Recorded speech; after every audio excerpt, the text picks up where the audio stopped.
সবাইকে। তোমরা সবাই কেমন আছো? আজকে খুব স্পেশাল একটা সকাল। আজকে আমি এখন আছি ব্লু সিটি, যোধপুর, রাজস্থান। তো আমাদের আমাদের যে হোটেলটা আছে তার কালারও দেখো ব্লু, মানে একদম আমাদের মানে একদম প্রপার জায়গায় ব্লু কালারের হোটেলে, ব্লু সিটিতে আমরা আছি। আর এই যে দেখো বাড়ি ঘরের রং সব ব্লু। আরও ভালো করে বোঝা যাবে যখন আমি ওপরে এখানে ক্যাফেটা, রুফটপ ক্যাফে, তখন ওখানে উঠবো। কালকে রাতে অনেক অনেক রাতে ঢুকেছি হোটেলে, প্রায় 12:30টার সময়, 12:15, 12:30। মানে হোটেলটা স্টেশন থেকে খুব একটা দূরে নয়, তো বেশ একটা অ্যাস্থেটিক লুক আছে হোটেলটাতে। পুরোনো দিনের বাড়ি এরকম একটা লুক আছে। রুমটা খুব সুন্দর, মানে ছোট্টর মধ্যে সুন্দর রুমটা। আর আমার যে মানে ওখান থেকে ভেবে এসেছিলাম যে খুব ঠান্ডা হবে, সেরকমটা নেই, ভাল লাগছে। এই ঠান্ডাটাই ভালো। খুব বেশি ঠান্ডা থাকলে আমার সোনারও কষ্ট, আমারও কষ্ট, সোয়েটার ফোয়েটার পরতে হবে, সারা যাবে না ভালো করে, এটাই ঠিক আছে। আর যাই হোক, এখন বাজে সকাল 7টা। কালকে রাতে অনেক রাতে ঘুমিয়েছি, 2টোর সময় ঘুমিয়েছি প্রায়, কিন্তু ঘুম ভেঙে গেছে। এখন আমি ব্যালকনি থেকে দাঁড়িয়ে কথা বলছি তোমাদের সাথে। এই যে হচ্ছে রুম, সোনা আর সোনার বাবা ঘুমোচ্ছে। তো আমি এবার ফ্রেশ হব আস্তে আস্তে। ফ্রেশ হয়ে সোনার জন্য একটু ম্যাগি করব। আমি মিনি কুকারটা নিয়ে এসেছি, কারণ বাইরের খাবার অত বেশি খাওয়ালে না সোনার যদি কোনো অসুবিধা হয়, তাই জন্য আমি একটু মিনি কুকার ক্যারি করছি। তো একটু ম্যাগি করব, আর আমরা তো খাবোই বাইরে থেকে। খুব ভালো লাগছে আজকে সকালটা, খুব ফ্রেশ লাগছে, খুব ভালো লাগছে। ঘুম কম হলে কী হবে, কিন্তু খুব ফ্রেশ লাগছে। চলো তাহলে ফ্রেশ হই, তারপর আস্তে আস্তে তাড়াতাড়ি বেরাবো। আজকে অনেকগুলো জায়গা ভিজিট করতে হবে, আর এখানে ফোর্টগুলো ভিজিট করতে তো বেশ সময় লাগে। তাহলে এবার রেডি হতে যাই। সোনাকে তুলতে তো একটু সময় লাগবে, ও কালকে একটু ঘুমোয়নি, ট্রেনে এসেই ঘুমিয়েছে। তাহলে এবার আস্তে আস্তে আমরা রেডি হই। আমি ফ্রেশ হয়ে নিই, তারপর অর্ককে ডাকি। চা এখনই দিয়ে গেল। আর এদিকে আমার সোনার জন্য আমি ম্যাগি করে নিয়েছি, আটা নুডলস নিয়ে এসেছিলাম, কারণ বাইরের খাবারে ঝাল থাকবে না কি থাকবে জানি না, তাই ম্যাগি করে নিয়েছি। তো তোমাদের সঙ্গে তো রুমটা শেয়ার করা হয়নি, একদম রেডি হয়ে তোমাদের সঙ্গে রুমটা শেয়ার করছি। আমরা একদম রেডি হয়ে নিয়েছি। তো এবার তোমাদেরকে রুমটা দেখিয়ে নিই, যদিও রুমটা একদম অগোছালো হয়ে গেছে, কারণ কালকে থেকে আমরা এসেছি। তো আমরা সবাই রেডি। তোমাদের রুমটা দেখাই। খুব সুন্দর একটা ব্যালকনি আছে রুমটাতে, আর কি সুন্দর রোদ আসছে সেটা দিয়ে। এই রোদটা কিন্তু বেশ গরম, মানে ভাবছি সেটাই যে যদি গরমকালে আসে তাহলে তার তো প্রচণ্ড গরম লাগবে। আমরা এই ডিসেম্বরে শীতে এসেছি, তাতেই কিন্তু ভালো ওয়েদার, খুব একটা ঠান্ডা কিন্তু নেই। আমি তো সোয়েটার একদমই পরিনি।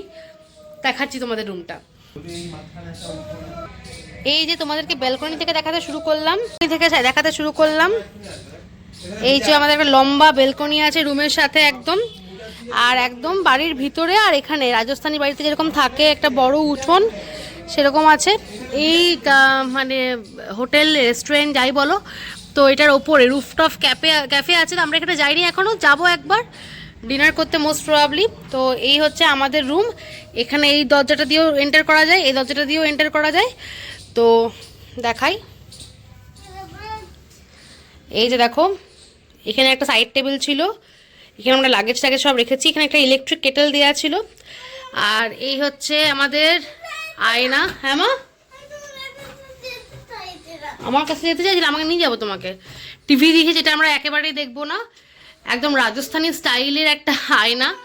আর দেখো এখানে অনেক ফটো ফ্রেমস রয়েছে, এখানে অনেকগুলো জামা কাপড় হ্যাং করার জায়গা রয়েছে। এটা হচ্ছে বাথরুম, সেটা দেখাচ্ছি না। একদম বেসিক একটা বাথরুম, গিজার আছে, কোমোট আছে, বেসিক একটা বাথরুম। আর এই হলো দেখো রুমটা ডেকোরেট করা আছে, বেশ বড় রুমটা, মানে প্রাইস হিসাবে একদম ঠিকঠাক। আমাদের চার্জ করেছে 3000, না হলে 2500 এরকম কিছু এই রুমটার জন্য পার নাইট। তাই সেই হিসাবে ঠিক আছে একদম। তো এখানে একটা সাইড টেবিল আছে, ওখানে একটা সাইড টেবিল আছে, ওখানে চার্জিং পয়েন্ট আছে। খুব সুবিধা হয়েছে রাত্রেবেলা চার্জ দিয়ে শোয়ার জন্য। খাটটা বেশ বড়, আমরা 3 জনে আরামসে শুয়েছি এখানে, কোনো অসুবিধা হয়নি। ওইখানে আছে ইন্টারকম আর সাইড টেবিল। এখানে একটা জানলা, এসি রয়েছে, যেটার কোনো দরকার পড়ছে না। আর এখানেও কিন্তু একটা খাট রয়েছে, এখানে আমরা বসে চাটা খাচ্ছিলাম। আর জানলা দেখো, জানলা দিয়ে বেশ সুন্দর রোদ আসছে, কড়া রোদ। হ্যাঁ মা,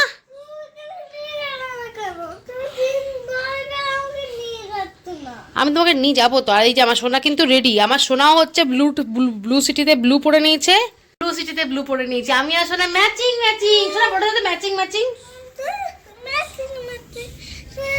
আচ্ছা এই যে আমার সোনা আর আমি, এই দেখো দুজনে বেলকনি থেকে, ভালো কড়া রোদ। এবার তোমাদের সঙ্গে বেরিয়ে কথা বলছি আবার। নীল রঙে মোড়া স্বপ্নের শহর এই যোধপুর।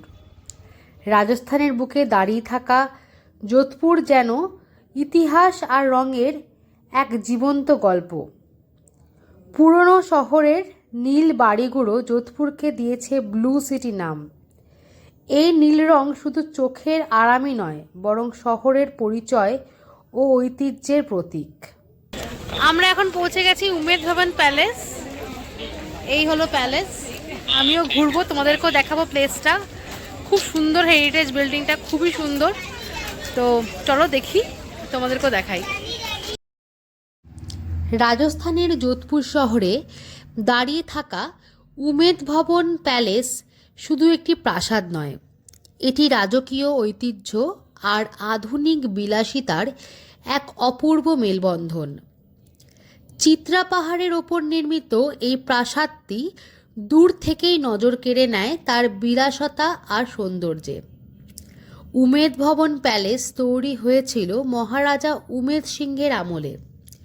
শোনা যায় দুর্ভিক্ষের সময় সাধারণ মানুষকে কাজ দেওয়ার জন্যই এই প্রাসাদ নির্মাণের উদ্যোগ নেওয়া হয়েছিল, যা একে আরও মানবিক ও ঐতিহাসিক গুরুত্ব দেয়। সোনালি বেলে পাথরের তৈরি প্রাসাদের দেওয়াল সূর্যের আলোয় ঝলমল করে ওঠে। ভিতরের মার্বেলের মেঝে, সুদৃশ্য স্তম্ভ আর শিল্পকর্ম রাজস্থানী শিল্পকলার গৌরবকে তুলে ধরে। আজ উমেদ ভবন প্যালেস 3 ভাগে বিভক্ত। এক অংশ রাজপরিবারের বাসস্থান, এক অংশ জাদুঘর, আর অন্য অংশ একটি বিলাসবহুল হেরিটেজ হোটেল। জাদুঘরে দেখা যায় রাজপরিবারের পুরনো ছবি, যেখানে আমরা গিয়েছিলাম, ক্লাসিক গাড়ি, ঘড়ি, অস্ত্র এবং রাজকীয় জীবনের নানা স্মৃতি। এই অংশে হাঁটলে মনে হয় যেন সময়ের পাতার ফিরে যাচ্ছি। প্রাসাদের চারপাশে বিস্তৃত সবুজ বাগান আর খোলা আকাশ জায়গাটিকে আরও শান্ত ও মনোরম করে তুলেছে। শহরের কোলাহল থেকে দূরে এখানে দাঁড়িয়ে যোধপুরকে একেবারে অন্য রূপে দেখা যায়।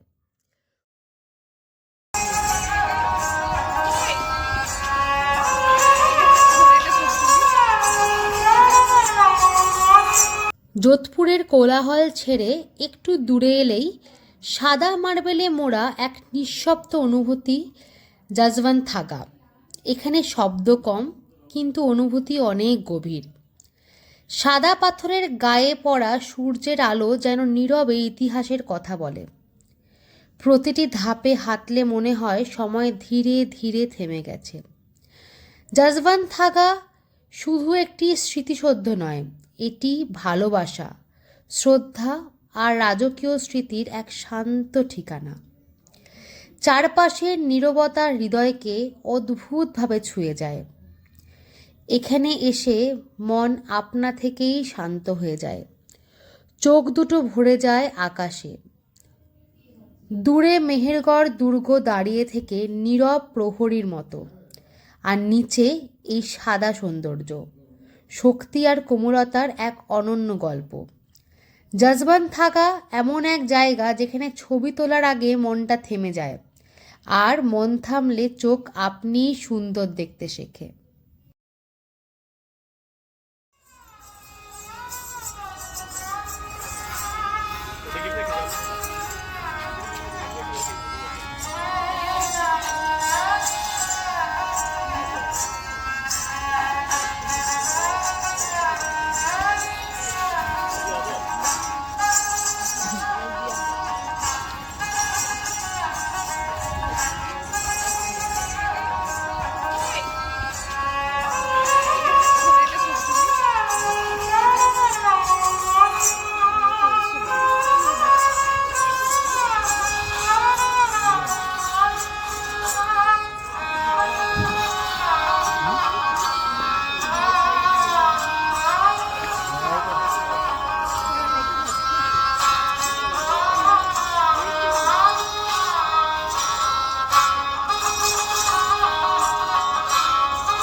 ছিল।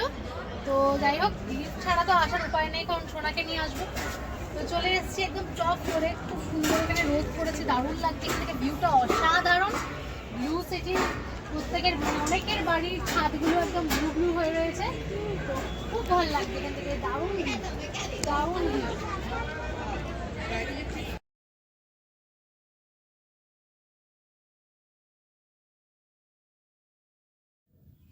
মরুভূমির বুকে একটি পাথরের পাহাড়, আর তার মাথায় দাঁড়িয়ে সময়ের সঙ্গে কথা বলে মেহেরানগড়।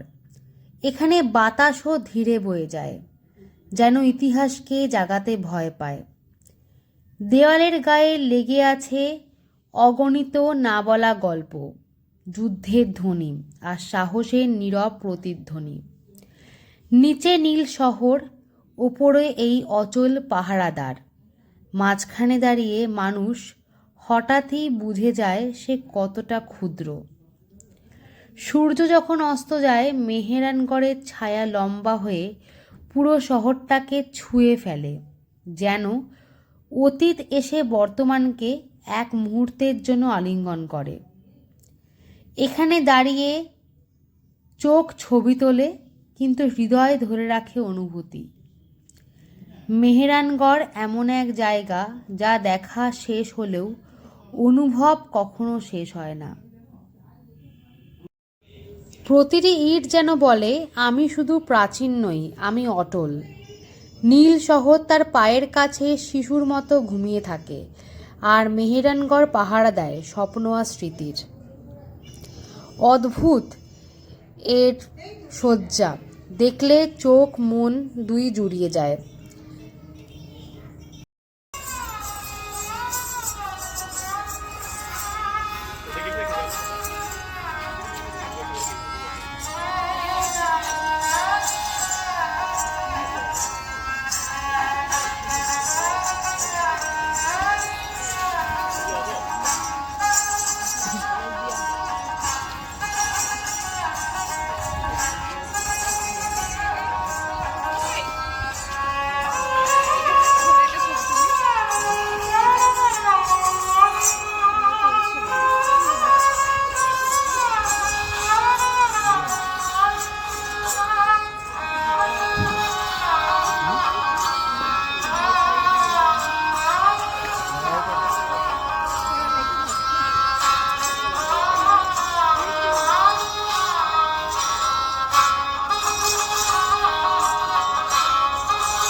মেহেরানগড় ফোর্ট দেখা শেষ করে যদিও সেটা প্রায় অনেকক্ষণের ব্যাপার, আমাদের প্রায় 2 থেকে 3 ঘন্টা লেগে গেছিলো ভালো করে ফোর্টটিকে দেখতে এবং অনুভব করতে। তো সমস্ত কিছু দেখার পর আমরা অনেকটাই বেলা হয়ে গেছিলো, তাই জন্য আমরা লাঞ্চ করতে চলে গেলাম। তো আমরা আজকে সকাল থেকেই ভেবে এসেছিলাম যে আজকে একটু রাজস্থানি থালি ট্রাই করব। তো একটা আমাদের যিনি অটো ড্রাইভার দাদা, যার সাথে আমরা ঘুরেছি আজকে, তো তাকে বললাম যে একটা ভেজ রেস্টুরেন্টে নিয়ে যেতে। তোমরা তো জানোই যে রাজস্থানি খাওয়ার বেশিরভাগ রেস্টুরেন্টই ভেজ। তো আমাদের নিয়ে গেল একটা ভেজ রেস্টুরেন্টে। তো সেখানে গিয়ে আমরা করলাম লাঞ্চ, গাট্টে কি সবজি, তারপরে ওখানে দিয়েছিল বাজরার রুটি, ঘিয়ে ভাজা রুটি, তার সঙ্গে একটা রাজস্থানি আচার, আর দিয়েছিল রায়তা, আর ওখানকার যে ফেমাস ওই যে চুরমা ওখানকার চুরমা দিয়েছিল, অপূর্ব টেস্ট ছিল। তো খাওয়া দাওয়া করে আবারও আমরা বিকেলে বেরিয়েছিলাম ঘুরতে, কিন্তু সেটা আর এই ব্লগে শেয়ার করছি না, না হলে অনেকটা বড় হয়ে যাবে। তো সেটা আবার তোমাদের সঙ্গে শেয়ার করে নেব পরের ব্লগে। আশা করি আজকের ব্লগটা তোমাদের খুব ভালো লেগেছে। জায়গা সম্পর্কে যথেষ্ট বিবরণ দেওয়ার চেষ্টা করেছি, তো তোমাদের ভালো লেগেছে আশা করি। যদি ভালো লেগে থাকে, রাজস্থানকে যদি তোমরা আমাদের চোখ দিয়ে একটু অনুভব করতে পারো, তাহলে অবশ্যই একটা লাইক করো, কমেন্ট করো।